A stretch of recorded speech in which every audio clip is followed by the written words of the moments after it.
महज 14 साल की उम्र में एक लड़की बॉलीवुड में कदम रखती है। साल 1988-89 के आसपास उसकी पहली फिल्म आती है और बहुत ही कम समय में वो 14 से ज्यादा फिल्मों में काम कर चुकी होती है। शुरुआती दौर में उसने आयशा जुल्का और पूजा भट्ट जैसी अभिनेत्रियों के साथ काम किया, लेकिन कुछ ही समय बाद उसका मुकाबला श्रीदेवी और माधुरी दीक्षित जैसी दिग्गज अभिनेत्रियों से होने लगा। हालांकि सच्चाई ये थी कि दिव्या भारती को न तो ग्लैमरस लाइफ का शौक था और न ही हीरोइन बनने की ख्वाहिश। उन्हें कभी किसी ने एक्टिंग सिखाई नहीं थी।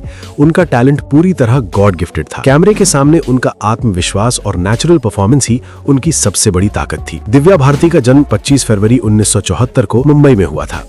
उनके पिता ओम प्रकाश भारती एक इंश्योरेंस कंपनी में अधिकारी थे। दिव्या ने मुंबई के जुहू इलाके के एक स्कूल से पढ़ाई की, लेकिन वो सिर्फ 9वीं कक्षा तक ही पढ़ पाई। पढ़ाई में उनकी बिल्कुल भी रुचि नहीं थी। 16-17 साल की उम्र में ही दिव्या को फिल्मों के ऑफर मिलने लगे। कई प्रोड्यूसर खुद उनके घर आकर उनके माता पिता से फिल्म में काम करने की रिक्वेस्ट करते थे। जब दिव्या ने अपनी माँ से पूछा कि फिल्मों में काम करने से पढ़ाई का क्या होगा, तो माँ ने साफ कहा कि फिर पढ़ाई छोड़नी पड़ेगी। ये सुनते ही दिव्या तुरंत फिल्मों के लिए तैयार हो गई, क्योंकि उन्हें पढ़ाई बिल्कुल पसंद नहीं थी। दिव्या के फिल्मी करियर की शुरुआत आसान नहीं थी। कई फिल्मों से उन्हें आखिरी वक्त पर बाहर कर दिया गया और उनकी जगह दूसरी अभिनेत्रियों को ले लिया गया। लेकिन किस्मत ने अचानक करवट ली जब साउथ के मशहूर निर्माता डी राम नायडू ने उन्हें तेलुगु फिल्म बोबली राजा में वेंकटेश के अपोजिट साइन किया। ये फिल्म सुपरहिट साबित हुई और दिव्या रातों रात स्टार बन गई। तेलुगु सिनेमा में जबरदस्त सफलता के बाद दिव्या ने हिंदी सिनेमा की ओर रुख किया। सनी देओल के साथ फिल्म विश्वात्मा में नजर आई और इस फिल्म का गाना सात समुंदर पार उन्हें हर घर में मशहूर कर गया।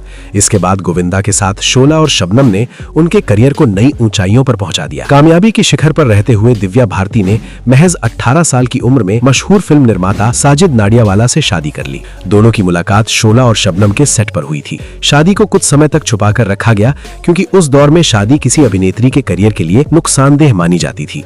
लेकिन 5 अप्रैल 1993 की रात सब कुछ बदल गया। मुंबई के वर्सोवा इलाके में स्थित अपने फ्लैट की 5वीं मंजिल से गिरने के कारण दिव्या भारती की मौत हो गई।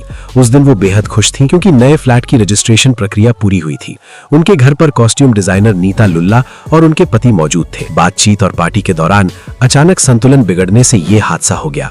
दिव्या की मौत आज भी एक रहस्य बनी हुई है। क्या ये हादसा था, आत्महत्या या कोई साजिश? वजह चाहे जो भी हो, बॉलीवुड ने उस दिन एक चमकता सितारा खो दिया।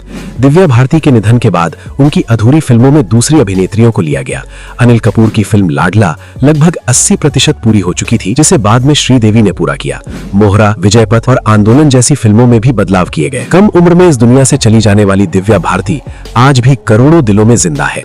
उनकी मासूमियत, खूबसूरती और नेचुरल एक्टिंग उन्हें हमेशा यादगार बनाए रखेगी। दोस्तों, आपको ये वीडियो कैसी लगी, कमेंट में जरूर बताइए।